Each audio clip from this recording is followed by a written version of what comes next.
Selamat pagi saudara-saudara.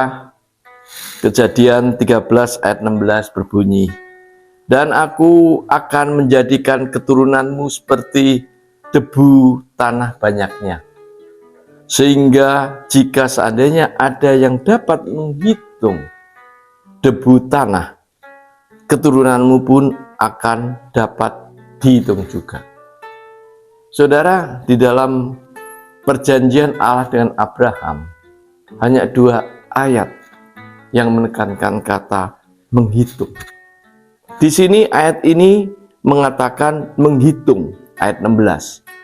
Ayat 16 itu menghitung dengan menggunakan bahasa Ibrani limnot, dari akar kata mana, yang artinya menghitung untuk membagi.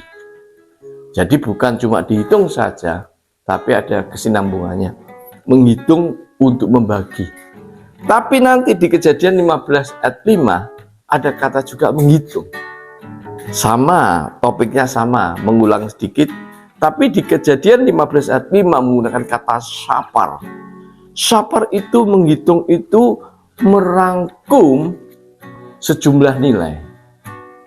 Jadi sebetulnya ayat ini ingin mengatakan bahwa kalau engkau dapat menghitung misalnya keturunanmu, berarti engkau telah melakukan membilang, mensensus, menjumlah, mengurangi, membagi, dan memperbanyak.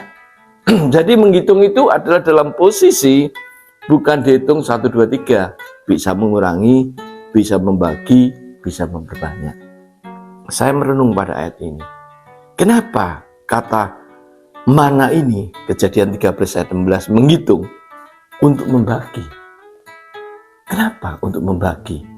Apakah Abraham itu adalah mempunyai keturunan yang dibagi-bagi menjadi kelompok-kelompok tertentu?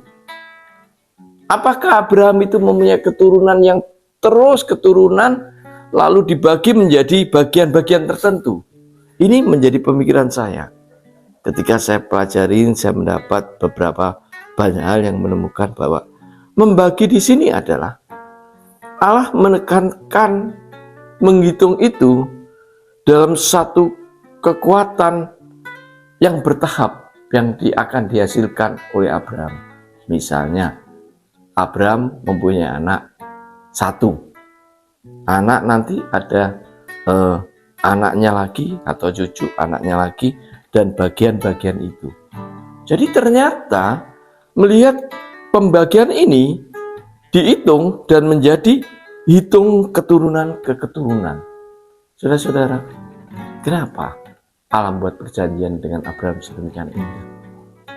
Kenapa harus Abraham? Kenapa bukan yang lain? Ketika saya lihat juga pelan-pelan, maka sebetulnya Allah menekankan satu kekuatan pada Abraham. Dia adalah seorang pragmatis. Abraham adalah seorang pragmatis. Abraham adalah orang yang mudah bergaul. Karena itu Allah bercakap-cakap dengan Abraham. Allah sempat membuat perjanjian dengan Abraham. Abraham adalah suka menahan diri. Seorang pragmatis itu mudah bergaul, suka menahan diri, tidak pernah memaksa. Saya teringat ketika Abraham dengan Lot. Dia berdiri di satu tempat, Abraham bilang, kau pilih yang mana tempatmu? Maka Lot lihat, dia pilih tanah yang subur. Abraham pun menerima dengan tanah yang tidak subur. Pragmatis tidak pernah berpikir tergesa-gesa. Jadi kalau dia berpikir banyak perhitungan, dihitung sungguh-sungguh, dipikirkan sungguh-sungguh, baru diambil satu keputusan. Pragmatis adalah seorang yang realis, berpikir yang nyata, dan orang mudah pendamai.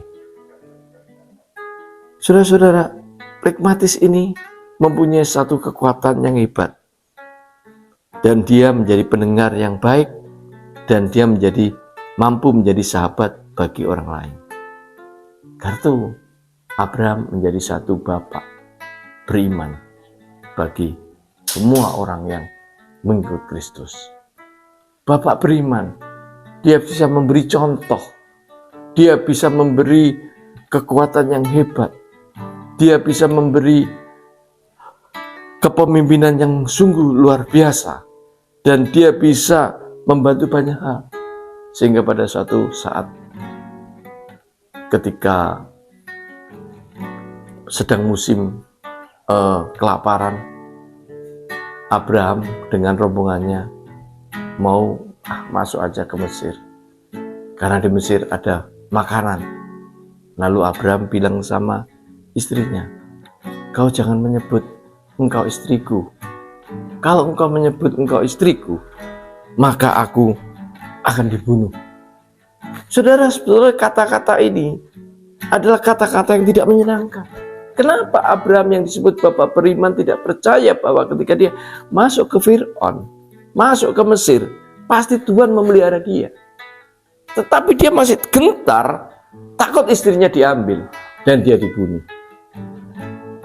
Tetapi benar terjadi. Akhirnya istrinya diambil oleh Fir'aun, tapi akhirnya Tuhan berbicara. Dan Fir'aun mengembalikan istrinya. "Kenapa engkau mengatakan itu adikmu, padahal itu istrimu? Ini istrimu, ambillah kembali." Saudara, dalam cerita berikutnya, Abraham tidak dihukum. Ini adalah menunjukkan bahwa hubungan Allah dengan Abraham yang sedemikian indah. Hubungan Abraham dengan Allah sedemikian baik. Karena apa yang dipikirkan Abraham, apa yang direncanakan Abraham, itu dipikirkan benar-benar sempurna oleh seorang yang namanya pragmatis. Jadi seorang pragmatis itu adalah seorang yang luar biasa hebatnya. Kalau engkau adalah seorang pragmatis, saudara, engkau adalah orang yang mampu merubah dunia. Engkau yang mampu merubah hidupmu. Engkau mampu merubah keluargamu. Engkau mampu merubah dunia. Tuhan mencari orang-orang pragmatis untuk melayani Tuhan. Kalau engkau orang pragmatis, jangan ragu-ragu untuk melangkahkan kakimu masuk melayani Tuhan. Bersama-sama dengan Tuhan, engkau akan menjadi orang yang hebat. Shalom, selamat pagi.